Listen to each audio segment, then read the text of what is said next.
Bom, falando um pouco mais sobre essa questão do IOF, né, Rafael, a gente tem deputados e senadores nesse momento reagindo duramente a essa questão do IOF, inclusive o próprio deputado Hugo Mota chegou a afirmar, né, chegou a alertar o ministro da Fazenda, Fernando Haddad, segundo ele, de que o Congresso derrotaria o governo, foi o termo utilizado ali por Hugo Mota.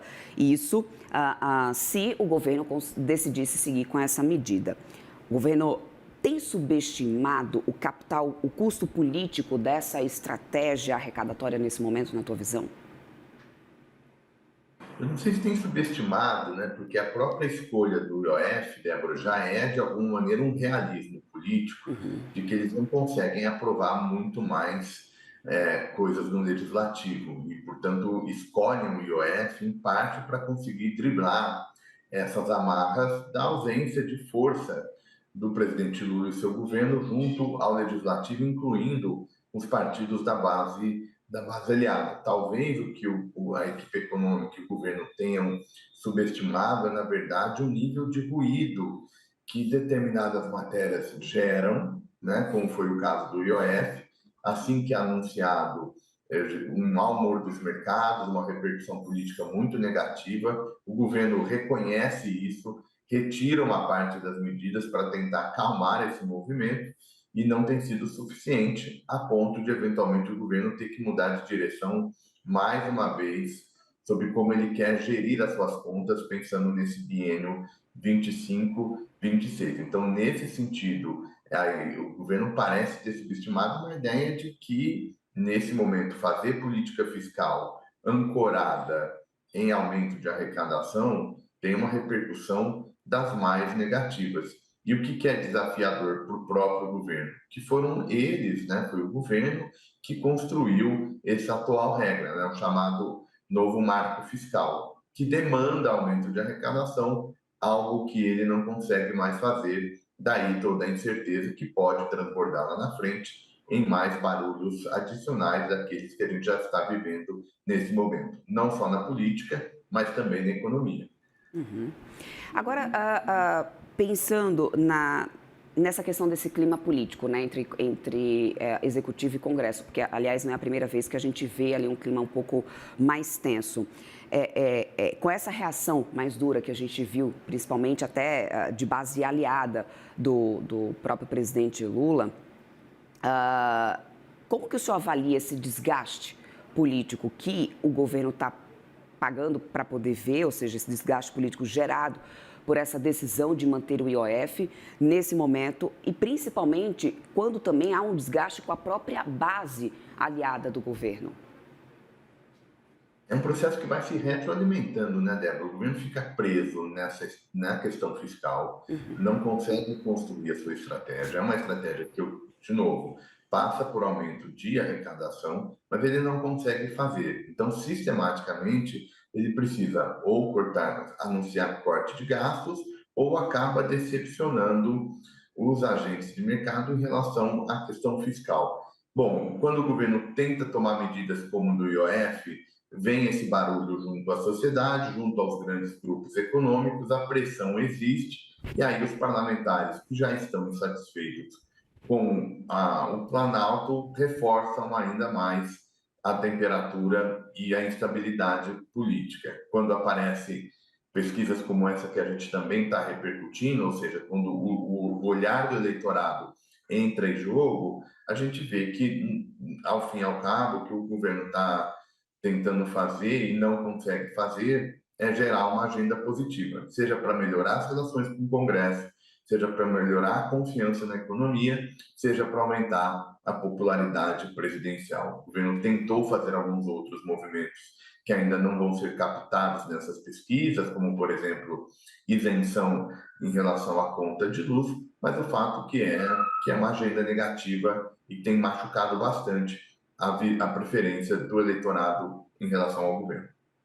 Rafael, e em relação à revogação, né, por parte do Congresso dessa medida, desse aumento do IOF, né? O presidente da Câmara, o Mota, ele já defendeu, inclusive, né, a derrubada do decreto. E eu quero entender se você vê realmente um risco real do Congresso sustentar, talvez, essa questão dessa revogação por parte do Congresso, visto que o próprio ministro da Fazenda, Fernando Haddad, já disse que caso o IOF não seja mantido, a situação vai ficar bastante delicada. E eu te pergunto isso, se você vê realmente o Congresso ir na frente com essa discussão e derrubando esse IOF, porque se tiver qualquer tipo de contingenciamento, agora isso também respingaria na questão das emendas parlamentares, né?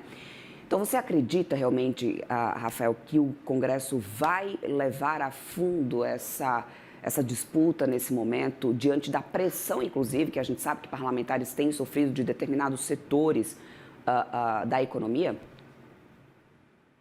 A minha leitura é que o risco é real. Mas, de fato, esse debate não vai ser resolvido sem o governo propor alguma alternativa, sob pena de, eventualmente, chegar ao nível de derrubar o decreto. E digo isso por conta dessa pressão política que você bem aponta, é crescente, ela é importante para alguns parlamentares que querem fazer oposição ao governo, então isso também abastece toda essa insatisfação, seja da oposição, digamos, formal, seja da própria base aliada, que também sistematicamente reclama e nem se comporta, ao fim e ao cabo, como partido de base aliada.